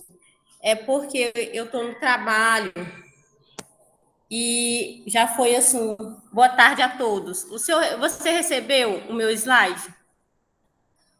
sim, eu já vou compartilhar. É porque eu estava achando que ia ser umas 4 horas, né? E eu estava planejando de sair do trabalho, ir para casa, me organizar. Mas vai ser assim mesmo, vai dar certo, gente. Boa tarde.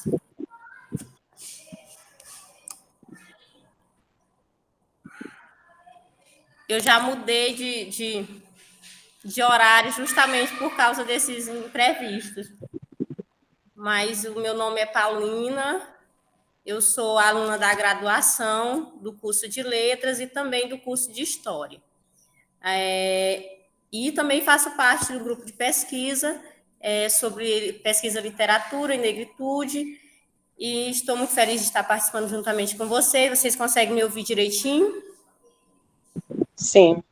Sim, então o meu trabalho é uma intersecção entre literatura e história na obra Memórias do Cárcere, de Graciliano Ramos. Na verdade, eu trouxe um recorte da minha pesquisa de monografia e vou falar sobre essa relação entre literatura e história na obra Memórias do Cárcere, de Graciliano Ramos.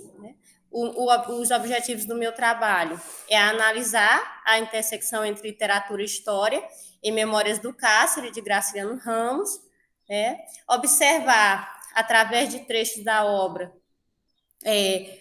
do autor Graciliano Ramos, como ele apresenta essa relação entre literatura e história, que é muito decorrente na obra, discutir o papel da literatura como forma de compreensão do governo opressor e autoritário de Getúlio Vargas.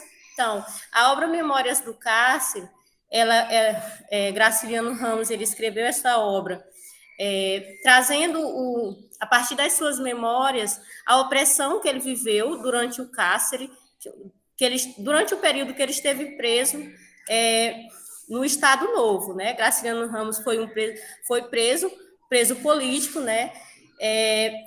acusado de ligação com o Partido Comunista durante o governo Vargas. E isso é muito interessante porque ele, a partir das suas memórias, ele faz um relato, né, desse período, né, ele faz um recorte temporal do que foi a censura durante o governo Vargas, né? E isso é bem interessante porque a gente consegue fazer, a partir da literatura, essa viagem na história do Brasil. Pode passar.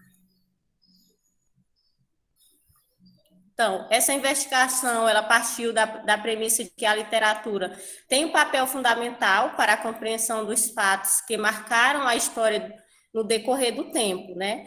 Então, a gente parte do fundamento, né, de que a literatura, ela serve para a compreensão dos fatos no decorrer do tempo, né? E isso é muito interessante na obra Memórias do Cárcere, porque Graciliano, ele narra todo esse processo, né? Desde quando ele foi preso, desde da censura. É uma história que não é só a história de Graciliano Ramos, né? É uma autobiografia que vai para além, que ele apresenta também as histórias de outras pessoas que, juntamente com ele, viveram, né, a violência e a opressão do cárcere no Estado Novo. Pode passar.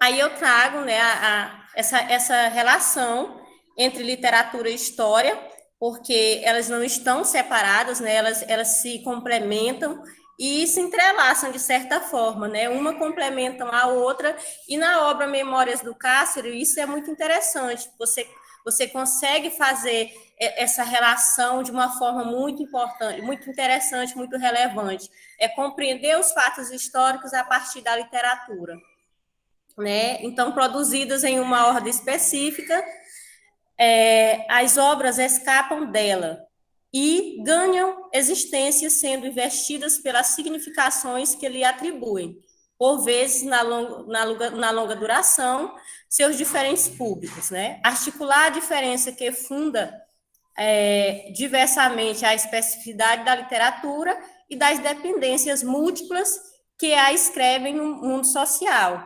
Esta é, ao meu ver, a melhor formulação no necessário encontro entre a literatura, a história da literatura e a história da cultura. Então, Chartier traz aí eu escolhi essa citação porque ela mostra de uma forma muito interessante essa relação, né, de história e literatura. E é isso que eu pesquiso na obra Memórias do Cárcere e que me estimula muito, né? Uma coisa que eu escolhi estudar literatura e história, né? E isso me apaixona de uma forma muito especial, essa relação que a gente pode fazer, estudar a história a partir da literatura, de uma forma muito mais intensa, né?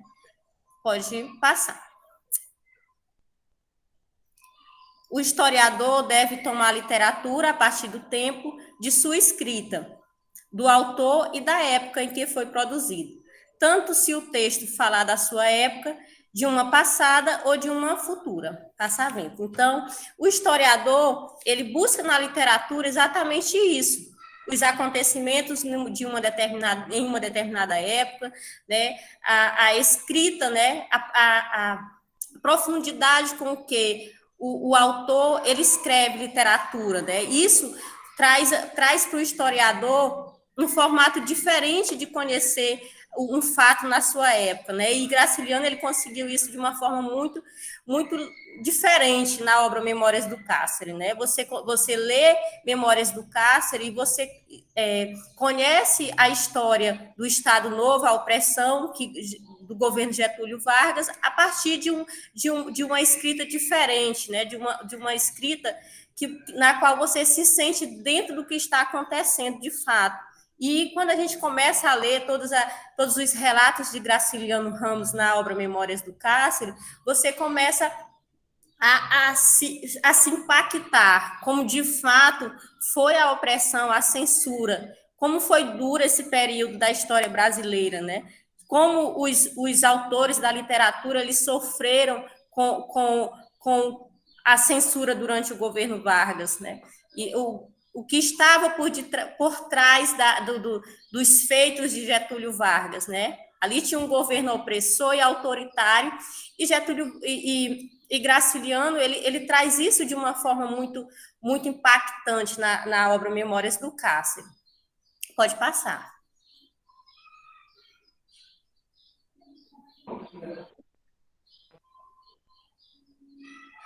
Certo. Aí eu escolhi alguns dos fragmentos da obra para que vocês consigam, né, sentir essa mesma coisa que eu senti quando li Memórias do Cárcere, a partir desse viés, buscando compreender as entrelinhas da história, né?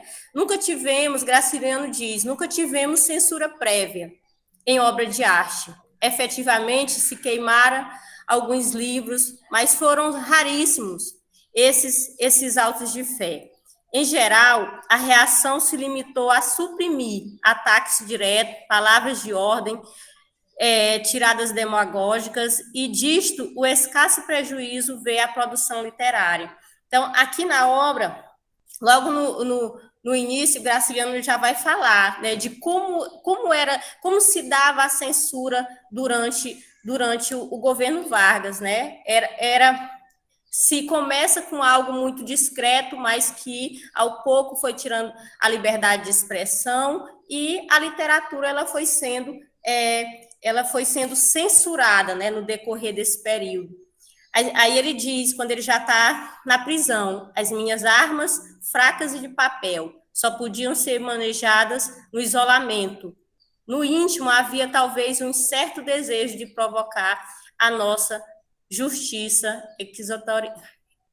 inquisitorial.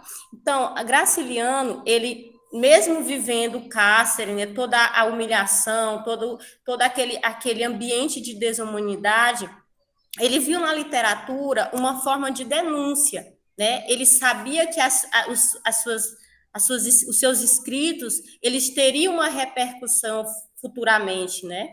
E ele mesmo vivendo aquela situação, né, de decadência, de opressão, de desumanidade, que foi muitas vezes o cárcere de Graciliano, foi desumano, né? A gente vê isso quando ele é transferido, ele passou por várias prisões, e quando ele é transferido no porão de um navio, isso fica muito claro, né? Como era o tratamento. E mesmo diante daquele cenário, ele via na literatura uma forma de denúncia, de trazer à tona todo aquele processo histórico, né?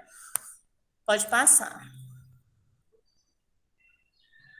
Aí aqui na página 190 fica muito claro como se dava essa censura, e como Graciliano se preocupou, né, com o que ele escrevia, porque ele sabia que a qualquer momento seus papéis, os seus escritos, eles podiam ser censurados, eles podiam ser retirados dele, né? E aqui ele diz: dobrei as folhas do manuscrito, uni ao solado, tentei prendê-las ao pé, com tiras de esparadrapo. Então, ele sabia que a qualquer momento o que ele estava escrevendo no cárcere seria retirado dele, porque a literatura ela é forma de denúncia, e ele estava preso justamente por não estar enquadrado, né, alienado àquele governo autoritário. E, como de fato, posteriormente, quando a gente vai lendo a obra, a gente vai ver que, de fato, esses manuscritos foram retirados de Graciliano, e ele escreveu a obra Memórias do Cárcere, de fato, a partir das suas memórias, né? A voz calma narrava-me em cenas de arrepiar, e não se elevava, escorria dos beiços finos, banhava o sorriso permanente como um fio de água gelada. Ao deixar a sala de tortura, Sérgio mexia-se a custo, andava nas pontas dos pés feridos, arrastando os sapatos. Então, Graciliano ele vai denunciando a censura, ele denuncia a opressão, e assim ele traz para a sua obra, para a literatura, todo o processo histórico da opressão e da violência durante o governo Vargas. Pode passar, não só com os presos autores da literatura, mas todos os presos políticos que conviveram com Graciliano Ramos passaram por esse processo de tortura, de violência, de desumanidade, né? Então, eu não sei como é que está o tempo, eu acho que você pode me dizer aí se eu estou dentro do tempo. Tá com 11h20. Já passou, gente, até 15, né? Então, eu vou trazer as minhas considerações finais, né? Compreendemos que a obra Memórias do Cárcere tem grande relevância para a análise do período em que a literatura foi objeto de resistência e denúncia da violência, né, na ditadura durante o governo Vargas.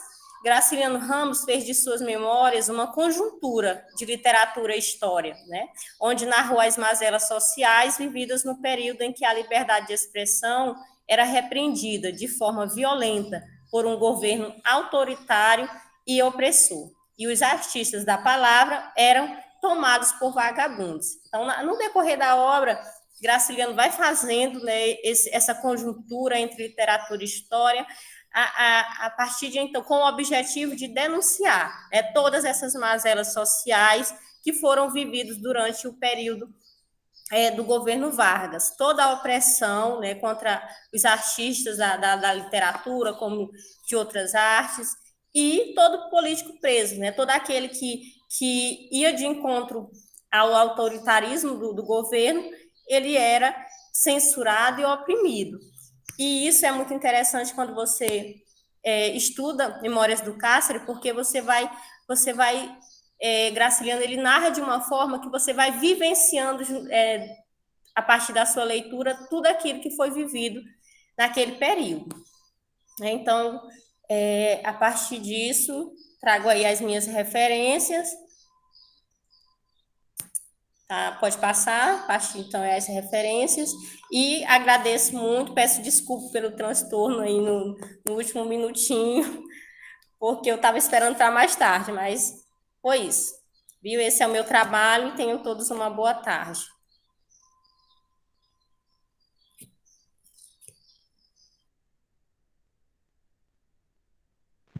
Pois bem, muito obrigado, Paulina, pela apresentação, pelo excelente trabalho.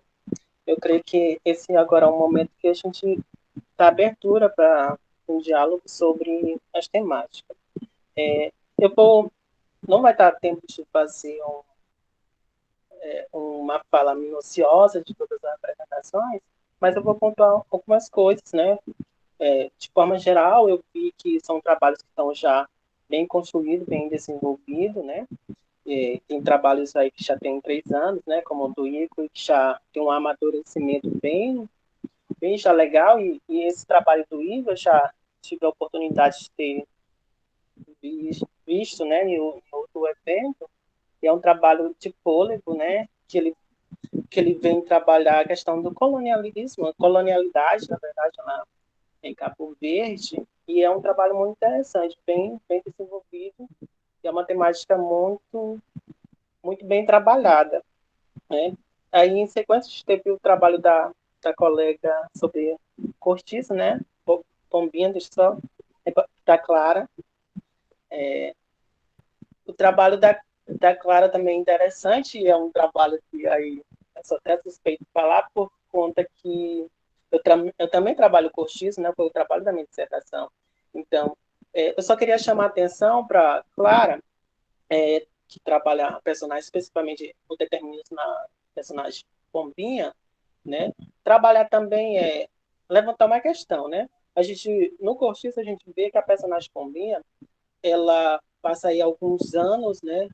Tendo convívio direto com o meio da forma que é o cortiço São Romão, e, entretanto, ela não sucumbe, né? Ela é, como você bem colocou nessa fala, ela é indiferente ao que acontece com as outras personagens femininas no cortiço. Mas será por quê? Será porque que o determinismo aí que você trabalha, ele não influenciou logo de imediata, né? Na compostura da personagem. Então, fica aí um questionamento que talvez você pode trabalhar e aprofundar. E, assim, dentro da minha análise, que eu vejo, talvez seja por conta que ela ainda não tinha menstruado. A questão da menstruação, ela entra aqui como não desvinculada à questão de toda a narrativa em relação à Pombinha, né? Então, porque o determinismo não com o meio, né?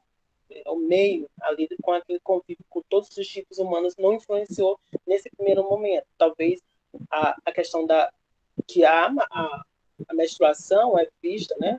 Principalmente em sexos anteriores, como um amadurecimento da própria mulher, do ser criança, né, se tornar mulher. Então, como ela não tinha, e aí é um fato, né, bem chocante, porque ela já tinha passado da idade de menstruar, como tem um romance coloca. Então, por que que o determinismo, o meio não influenciou logo ali quando ela chega no cortiço? Talvez essa questão seja colocada e apontada talvez por conta dessa menstruação. E a menstruação, ela vai ocorrer depois desse ato que você fala lá com a personagem prostituta Leonina, né? Então, talvez pensar, né? Será que então que o determinismo ali não, por que não funcionou, né? Ou então porque a Luísa deixou para esse segundo momento, digamos, quando ela sai, não acontece, né? Não acontece a transformação, digamos assim, a transformação do espírito da personagem acontece fora do cortiço, né? Acontece lá no sobrado da Leonina, né? E aí depois ela só tem o seu auge no capinzal ali com a cena da menstruação. Então é bom dar uma repensada nisso aí, né? Nesses pontos. Mas o seu trabalho está bem construído, está bem amarrado, e eu creio que você vai conseguir, né, desenvolver. Eu acho que o trabalho de conclusão de curso, claro. Sim, Então ainda está em fase de amadurecimento, né? Então, pensa a questão, mas por que? Se questionar por que o determinismo aqui não aconteceu logo? Sendo que lá no Cortiço a gente tem várias personagens femininas que se dão ao sexo muito, muito fácil, né? Tem as personagens lavadeiras e tudo mais, todas elas têm uma floração sexual. E isso não acontece em Bombia. Por quê? Porque ela é exclusa, ou porque ela não participa, não tem uma participação mais ativa com as talvez é lavadoras. porque ela teve uma educação, né? Ela foi criada ali, ela já veio depois, ela estudou, teve acesso à educação. Mas eu ainda acho que a questão da menstruação seja um ponto culminante, porque, vejamos, a personagem, a mulher do Jerônimo, ela sucumbe, né? Passa algum tempo, mas também sucumbe logo. Então, é só ver essas questões. Trabalhar uma personagem excelente, que é a Pombi. Tem várias citações muito, muito boas sobre ela, né? Porque também ela se torna uma mulher independente. Ela, como você disse, ela não vai se entregar, ela sente que não vai se entregar a nenhum homem, né? Devidamente. E assim, Pelas gente, experiências também, como ela escrevia as cartas, né? Tem até uma sim, página interessante que ela vai escrever a carta. Eu esqueci o nome do personagem. Aí ele fala: Olha, tu me traiu, mas eu te perdoo, volta pra casa.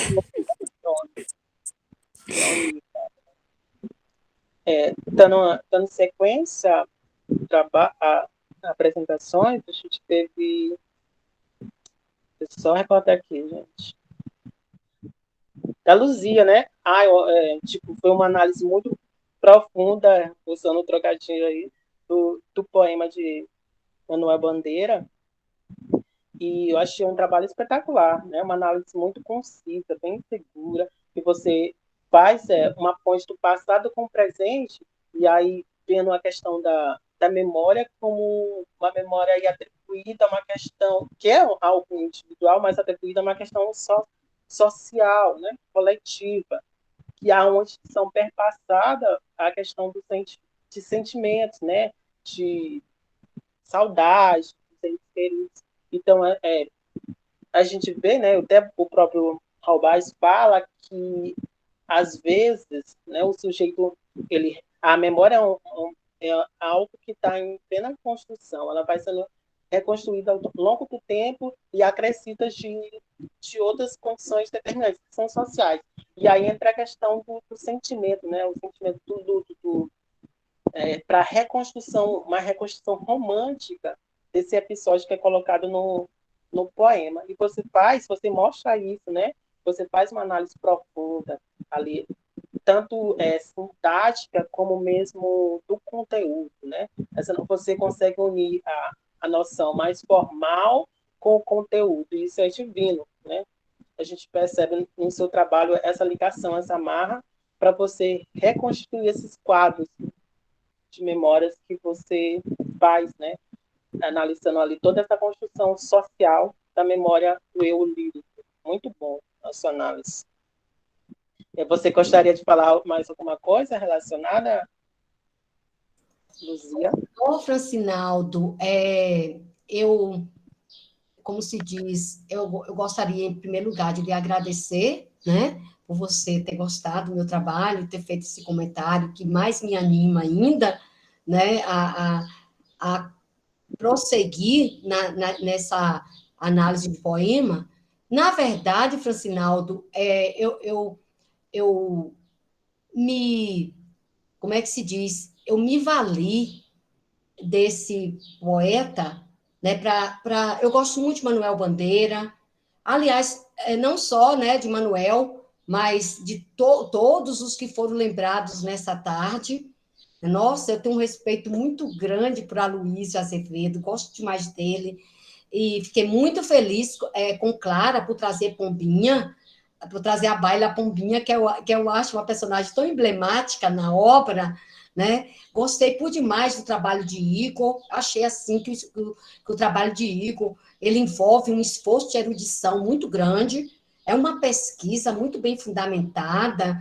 De Paulina me traz Graciliano, nossa, eu coloco em pé de igualdade, assim, com o meu Machado de Assis, coloco em pé de igualdade com Guimarães, né? Fico muito feliz de ter a oportunidade, né, de estar nessa tarde compartilhando essa mesa com todos, com você, Francinaldo, que também traz o cortiço, você principia, faz a abertura da mesa, já com o nosso grande Aloysio.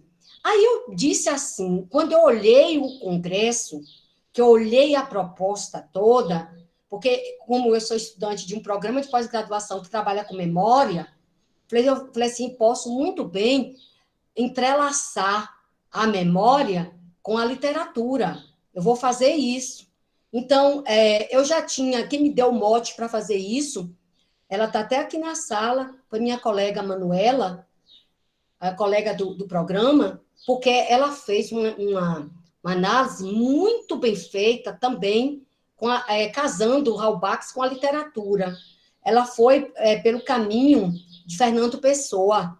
Ela, então, ela trouxe, quando ela trouxe o poema Aniversário de Pessoa, para poder fazer esse cotejo com a memória coletiva, ela lançou luz, de uma certa forma, para mim, para que eu pudesse ir por esse caminho que daria certo também. Aí eu disse, eu já sei por onde eu vou para Bandeira. Então, eu fui por esse poema, que eu acho esse poema de Manuel Bandeira um poema muito bem construído. É muito lindo esse entrelaçamento do passado com o presente, que ele, com engenhosidade, com maestria, tanto soube fazer. Então, eu disse, eu já tinha estudado, né, numa disciplina, a memória coletiva, né, já tive a professora que é especializada, especialista, estudiosa de Raul Bax. Então, eu não fiz assim, com cotejo com a literatura, não fiz na época por conta do tempo. Quando eu vi a proposta do Congresso, eu fui por esse caminho, né? Realmente deu para fazer, né? Eu mostrei, dá para fazer esse cotejo perfeito, né? Mostrando que o passado ele pode ser reconstituído a partir do presente, e mostrar como esse é o lírico, né? Como é que ele vai se desdobrando ao longo do poema, né? Até que chega, né? Antes, no passado, a gente vê que ele tem como se diz, saudade daquele tempo, né? Daquelas pessoas, ele quer voltar à infância dele, mas quando ele já depara no final com aquela anáfora que eu trago do poema, a gente já vê de lado, né? Que o sono ficou de lado, lá naquele, que ele não pôde viver a festa porque, né, ele adormeceu. Mas cá, quando a gente vê que ele está no presente, no tempo dele, aí é que vem aquele sentimento profundo de perda. Ele já sabe que todos os entes queridos daquele momento já não existem mais, mas que ele, pelo fio da memória, ele conseguiu, quanto tempo ele viver, ele pode, né, estar octogenário, né, que a gente sabe que a velhice é inelutável. Então, ele mesmo estando octogenário, até o último dia de vida dele, ele nunca vai deixar de lado essas pessoas justamente por conta disso. Porque quando ele traz o coletivo, quando ele traz à cena todas essas pessoas que foram significativas para ele no tempo de infância, ele acaba não apartando delas. Então, por meio desse social, então ele vê, como o Halbach fala, né? Não existe memória individual, né? Até a que a gente chama de memória individual, ela é coletiva. Então, é por essa coletividade aí. Então, a gente mostra que o passado, ele pode... A gente sabe que a gente só pode trazê-lo por via da representação, nunca tal qual, mas a gente pode reconstituí-lo, né? A gente pode reconstituí-lo pelo fio da memória. Por isso que eu achei que poderia fazer, e fiquei mais feliz ainda que você me disse que poderia, né? Que gostou. E fez muito bem. É uma leitura que a gente fez aqui no grupo ao qual o evento está articulado, e é uma leitura muito interessante do Halbach, né? sobre a questão da memória coletiva, memória individual, memória histórica, que ele vai apontando, e você faz uma postura muito bem. Agora, eu só gostaria de abrir aqui, voltar um pouquinho, abrir espaço para o Igor, né? Porque acabei falando da proposta dele e não dei o espaço a ele, né? Igor, se você quiser falar mais um pouco sobre a questão do seu trabalho, algo que não deu por quanto tempo de falar, pode ficar à vontade. Não, só agradecer mesmo também, agradecer os elogios, agradecer a atenção e parabenizar as colegas também pelas apresentações. O último trabalho em específico, eu tenho um carinho grande pelo Graciliano Ramos, estou tentando relacionar a literatura dele com os intelectuais cabo-verdianos, porque ele foi uma grande influência para eles, né? Então, quando a colega fala da resistência do Graciliano Ramos ao Estado Novo, né, ele serviu de influência para a resistência dos intelectuais cabo-verdianos contra o Estado Novo português, né? Então, olha só como eles se inspiravam em Graciliano Ramos para produzir uma literatura que também era de resistência, né? Então, eu gostei muito do último trabalho. Mas, enfim, só para parabenizar mesmo e agradecer, o evento tá sendo ótimo, viu, gente? Muito obrigado. Obrigado, Igor. E também falar agora um pouco sobre o trabalho da Paulina, né? Que é um trabalho também bem construído. Aí tem a orientação do professor Rubinil, né? Ele também é impecável. Paulina, o seu trabalho está bem construído, você faz uma análise muito legal, muito interessante, você traz essa relação da história e literatura, e você aponta isso na hora de Cássio, de Graciliano, de forma bem mesmo, bem amarrada, bem sintética, bem concisa. E você disse que é um trabalho que é de conclusão de curso também, não é isso? Paulina?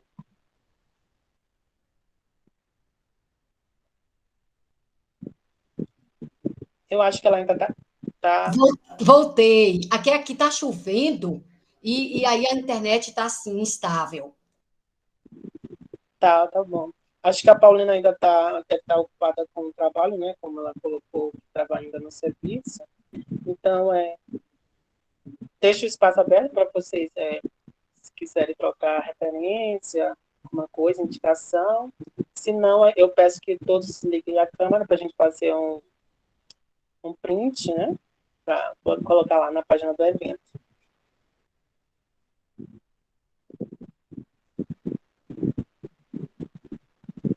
Vamos lá, Igor. E quem está sem...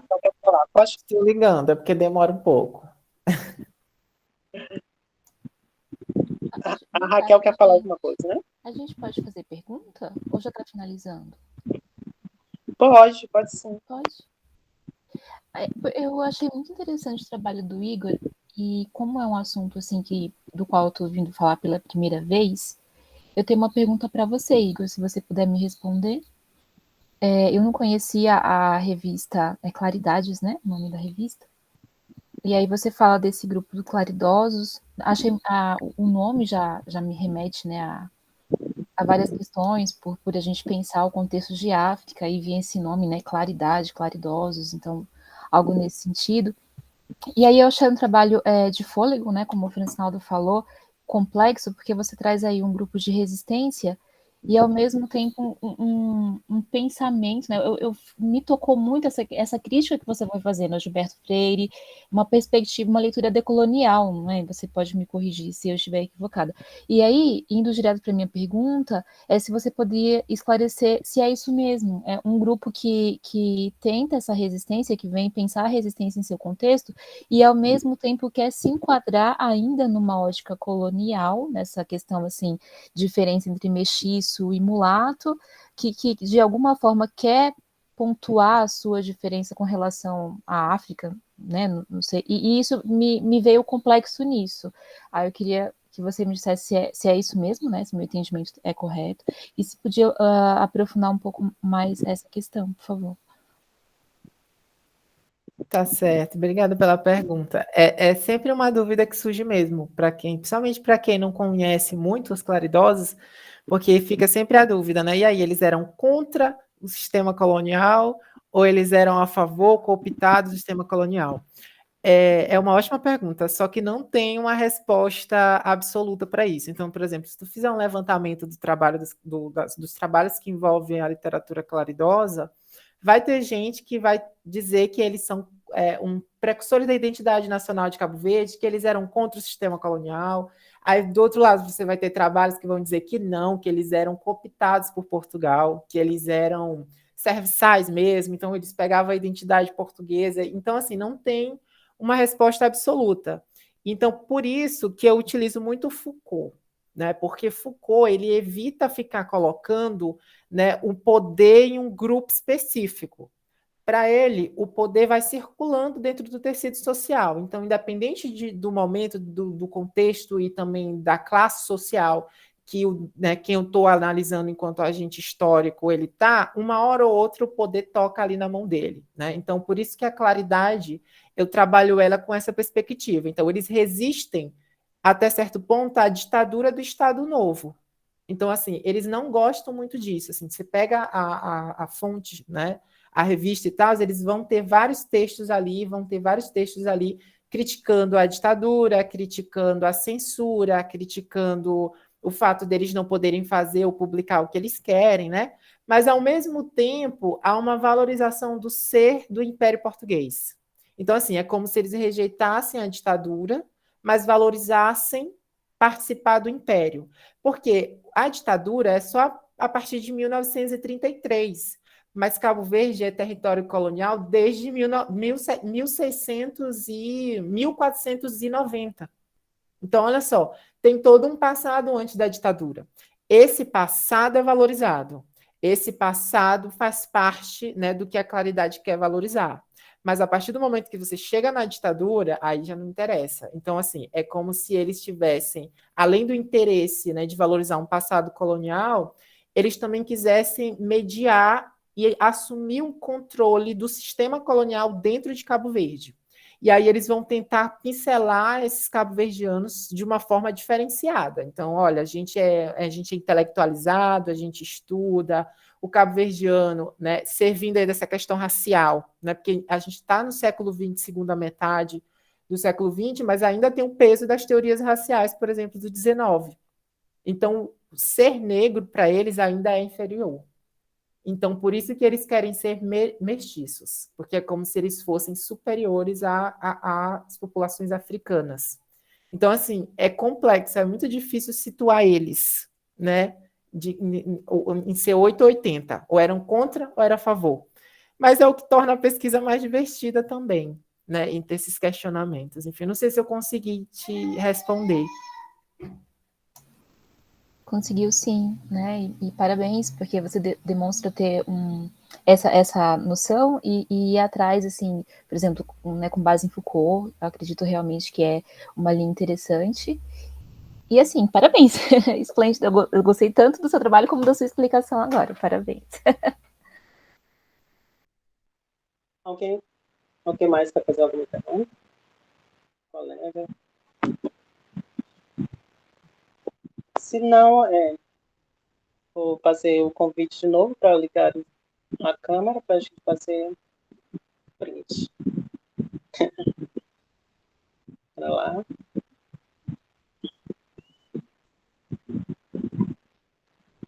Deixa eu só colocar aqui no modo de layout.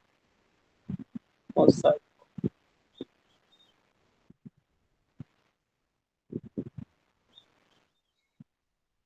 Pronto. Pronto.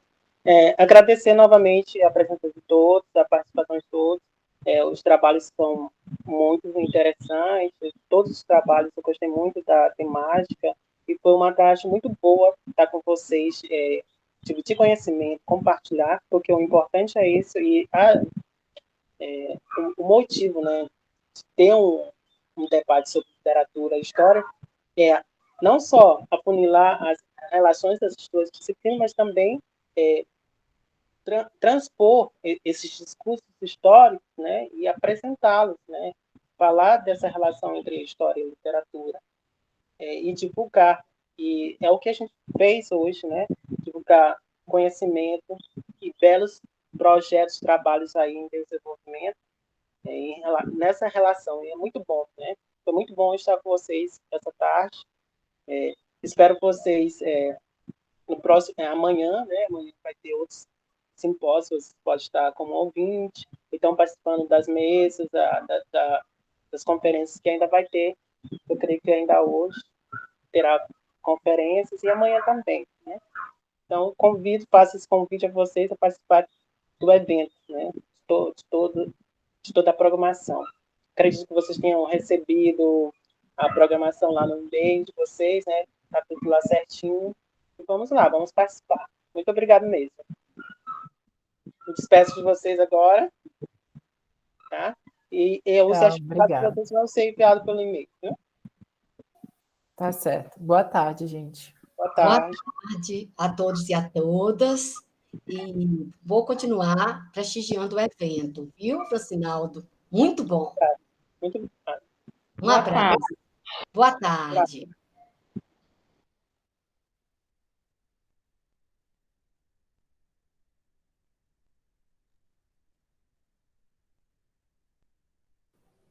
Parabéns, seu Francinaldo. Eu não conseguia ficar te olhando, não. Eu me segurando aqui para não sorrir.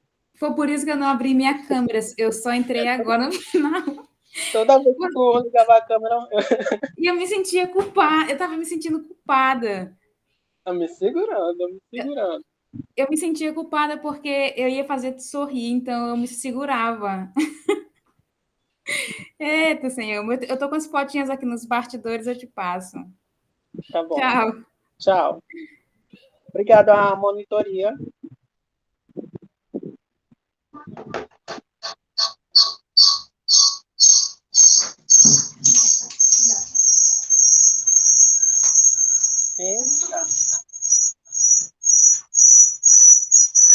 Obrigado, menina, pela participação. Obrigada, professor. Foi um prazer. Também comigo. A outra que estava comigo caiu agora há pouco. Tá, mas amanhã vocês também? Amanhã sim. Amanhã eu e outro. No caso, não é a mesma. Tá certo. Então, mais uma vez, obrigada pela participação. Obrigada aí, vai desculpando qualquer coisa. Amanhã a gente se encontra. Tem de parar a gravação, né, também. Sim, é o que eu estou tentando fazer, mas aqui travou, não quer parar a gravação. Tá conseguindo me ouvir? Tô.